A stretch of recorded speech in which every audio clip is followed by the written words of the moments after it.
जरा सा भी समय निकाल करके यदि भगवान की भक्ति करी, उसमें भी सातिशय पुण्य का आश्रय हो सकता है, सातिशय पुण्य का बंध हो जाता है।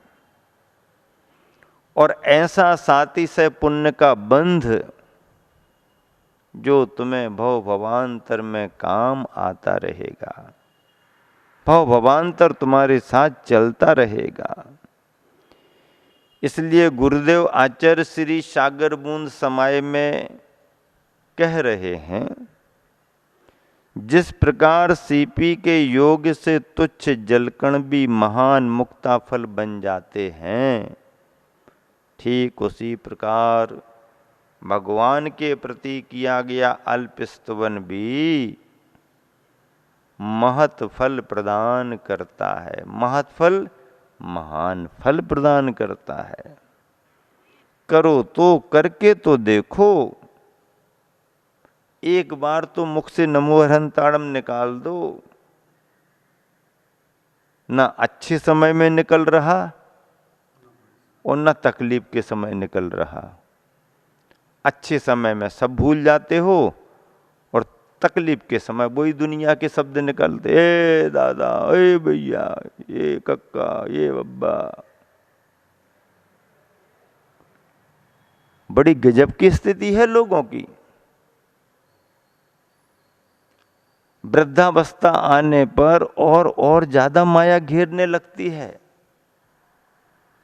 अच्छी अवस्था में होशो हवास में फिर भी व्यक्ति धर्म कर लेता, पर यदि अभ्यास नहीं है, स्वाध्याय नहीं है, तो जैसे जैसे बुढ़ापा आता है वैसे वैसे इंसान की लालसाएं बढ़ती जाती हैं। दद्दाजी बीमार पड़े थे खाट पर, बार बार सब जगह समाचार चले जाते थे कि आपको समझ में नहीं आ रहा, आपको समझ में नहीं आ रहा, पता नहीं आपको समझ में नहीं आ रहा। सब इकट्ठे हो जाते थे। अब अलग अलग बच्चे रहते थे तो बच्चे आ जाते थे, रिश्तेदार भी आ जाते थे। उठते ही नहीं बनता था, बैठते ही नहीं बनता था। महीनों निकल गए। खांसने खकारने में तकलीफ होती थी, हिलने डुलने में तकलीफ होती थी। सब बच्चे आके बैठ गए। 4-5 बच्चे थे, धंधा पानी अच्छा था, बड़ी दुकान थी, एक ही दुकान को संभाल लेते थे सब। रहते अलग अलग थे, धंधा पानी एक ही जगह था। अब जब सुना कि दद्दाजी का आखिरी समय है, सो सब दुकान छोड़ छोड़ करके आ गए। अब आकुलता व्याकुलता होने लगी। ने बड़े बेटे का नाम पुकारा, ए रामलाल कहाँ है? जी बाबूजी, आप चिंता क्यों कर रहे, मैं यहीं तो बैठा हूं। अच्छा। रामलाल की आवाज पहचान ली, रामलाल यहीं है। फिर पूछा, श्यामलाल कहाँ है? वो भी कहने लगा, बाबूजी चिंता क्यों कर रहे, मैं भी तो यहीं बैठा हूं। तीसरे का नाम पुकारा, चौथे का नाम पुकारा। अब वो सब वहीं थे, मैं भी तो यहीं हवा कर रहा हूं। वो कहता, मैं पैर दबा रहा हूं। जब उन्होंने देखा कि बड़ा भी यहीं है, मझला भी यहीं है, तीसरा भी यहीं है, चौथा भी यहीं है और सब यहीं हैं, तो उनको बड़ी आकुलता बढ़ गई, बड़ी बेचैनी बढ़ गई। और जिससे करवट बदलते नहीं बनता था, उठने बैठने में तकलीफ होती थी, खास खकार भी नहीं पाता था, वो बूढ़ा आदमी उस मरणासन अवस्था में उठ करके बैठ गया और कहने लगा, बड़ा भी यहीं, मंझला भी यहीं, संजला भी यहीं, चौथा पांचवा भी है, तो दुकान पर फिर कौन होगा? सब यहीं आ गए। क्या समझ लिया कि मैं चला ही गया? अरे दुकान तो संवारो। वो संवारे ना संवारे उनकी बात है, पर तू तो अपने को संवार, तेरे को क्या चिंता करना। तो भी हाय हाय हाय हाय हाय हाय, माया जल्दी नहीं जाती है। माया का रंग जैसे जैसे उम्र बढ़ती है, यदि संयम नहीं है तो और ज़्यादा चढ़ता है। संयम हो तो घटता है, और संयम नहीं हो तो मोह माया का रंग और चढ़ता है। ऐसी माया, ऐसा असंयम, ऐसी अज्ञानता जिन वाणी के अध्ययन करने से ही दूर होती है और भगवान की भक्ति करने से ही दूर होती है।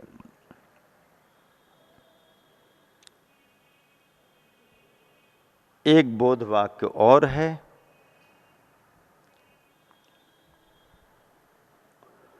नाल से जुड़े कमल का जिस प्रकार सूर्य की तेज किरणें भी कुछ बिगाड़ नहीं कर पाती। तालाब सरोवर की बात है, कमल खिल रहे हैं, पर कब नाल से जुड़े उसका जो डंठल है वो यदि तालाब के अंदर मिट्टी से जुड़ा हुआ है, जमीन से जुड़ा हुआ है, तो हरा भरा बना रहता है। नाल से जुड़े कमल का जिस प्रकार सूर्य की तेज किरणें भी कुछ बिगाड़ नहीं कर पाती, ठीक उसी प्रकार भगवत भक्ति से जुड़े रहने पर भक्त का संसार में कुछ भी बिगाड़ नहीं होता। कुछ भी बिगाड़ नहीं होता। जो जल जमीन से जुड़े हुए कमल के लिए सहयोगी बनता है, जमीन से उसकी जगह छूट जाए तो वही जल कमल को जलाने लगता है।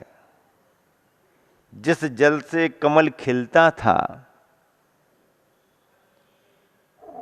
जगह छूट जाने के कारण वही जल कमल को गलाने लगता है, गला देता है, सुखा देता है। ठीक इसी प्रकार भगवान की भक्ति से यदि तुम्हारा जीवन जुड़ा है तो संसार में कुछ भी बिगाड़ नहीं होता। और यदि भगवान की भक्ति छूट गई, संसार में बचने का उपाय फिर कोई दूसरा नहीं। बचपन में देखा था, हम छोटे छोटे बच्चे मिलकर के फ्री समय में खेल खेला करते थे। और एक खेल ऐसा भी था कि बच्चे खम्मे को पकड़ करके चक्कर लगाते हैं। खम्मे को पकड़ लिया और गोल गोल गोल गोल चक्कर लगाते जाते, चक्कर लगाते जाते, चक्कर लगाते जाते। लेकिन देखने में ये आता कि बच्चे जब तक खम्बे को पकड़ करके चक्कर लगा, बच्चों का सिर नहीं चकराता। कितने भी चक्कर लगाएं, पर खम्बे को यदि पकड़ लिया है तो सिर नहीं चकराएगा। और जैसे ही उनके हाथ से खम्मा छूटता है तो बच्चों का सिर घूमने लगता है, चक्कर आने लगता है और बच्चा गिर जाता है। बच्चा गिर जाता है। ठीक इसी तरह से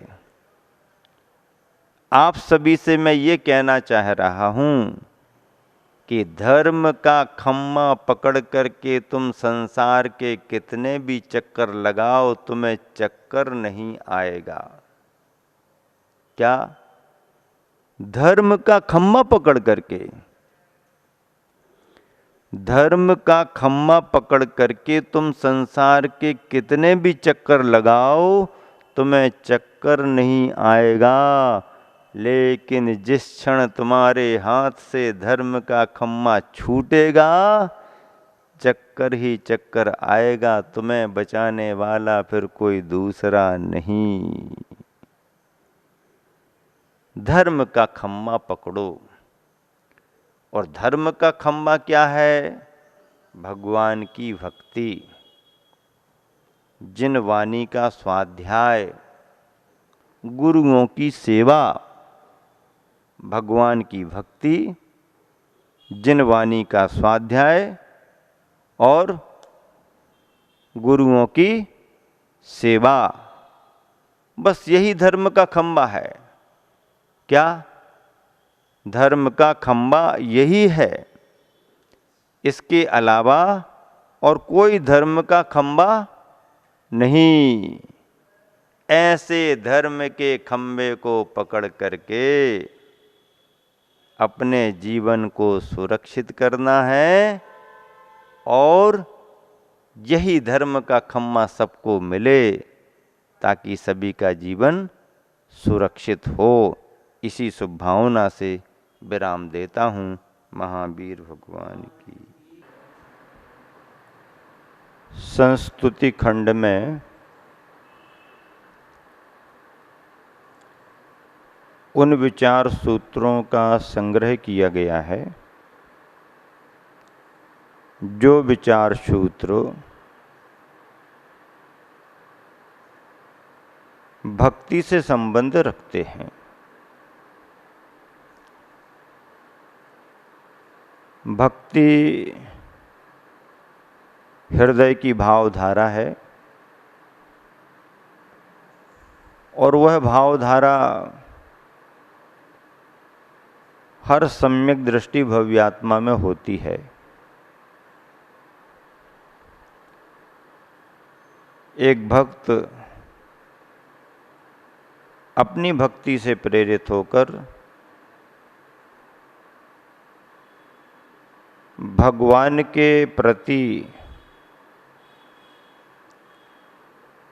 अपने हृदय के उद्गारों को व्यक्त करता है। कुछ ऐसे ही बोध वाक्य इस संस्तुति खंड में समाये हुए हैं। गुरुवर कह रहे हैं, भक्ति गंगा की लहर हृदय के भीतर से प्रवाहित होना चाहिए। भक्ति गंगा की लहर हृदय के भीतर से प्रवाहित होना चाहिए और पहुंचना चाहिए वहाँ जहाँ निस्सीमता हो। अपने हृदय के भाव वहाँ तक जाएं जहाँ सीमा समाप्त हो जाए। असीम निस्सीम तक हमारे हृदय की भक्ति गंगा की लहर जानी चाहिए।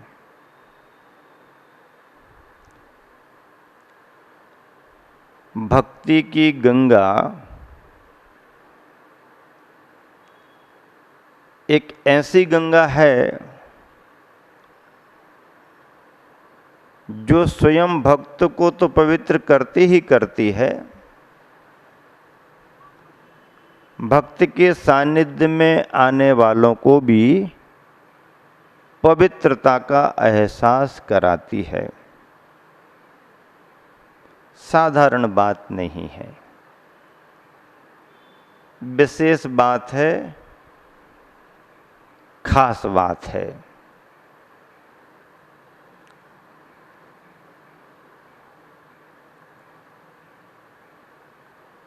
अगला बोध वाक्य है, जब तक भक्ति की धारा बाहर की ओर प्रवाहित रहेगी तब तक भगवान अलग रहेंगे और भक्त अलग।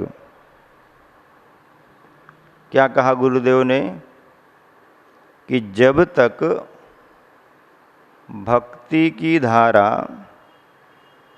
बाहर की ओर प्रवाहित रहेगी तब तक भगवान अलग रहेंगे और भक्त अलग। भक्ति की धारा बाहर की ओर नहीं, भक्ति की धारा अपने अंदर की ओर बहना चाहिए।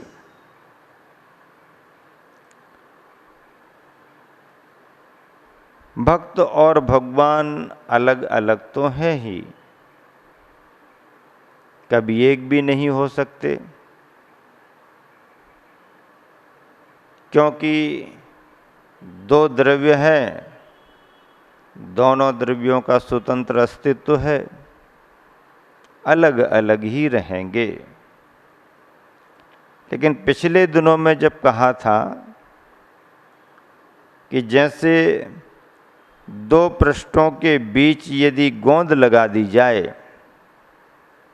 तो दोनों पृष्ठ एक हो जाते हैं, दो का भेद दिखाई नहीं देता, ऐसे ही भक्त और भगवान के बीच में जब भक्ति की गोंद लग जाती है तो दोनों एकाकार दिखाई देने लगते हैं।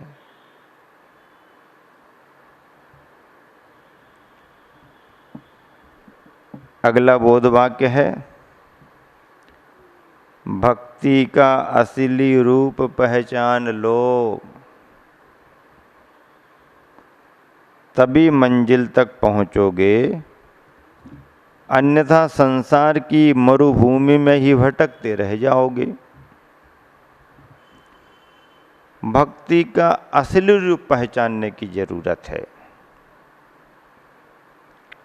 मंजिल तक पहुंचना है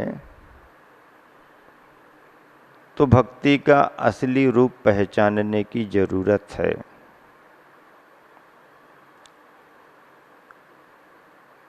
भक्ति का असली रूप स्वरूप जाने पहचाने बगैर कोई मंजिल तक पहुंच नहीं सकता और संसार में भटकता रहेगा। संसार कहते किसे हैं? संसरति इति संसारः, जो सरक रहा है सो संसार है, जो बदल रहा है सो संसार है, जो परिभ्रमण हो रहा है सो संसार है। चार गतियों में पंच परावर्तन के रूप में जो परिणमन परिभ्रमण हो रहा है, इसी का नाम संसार है।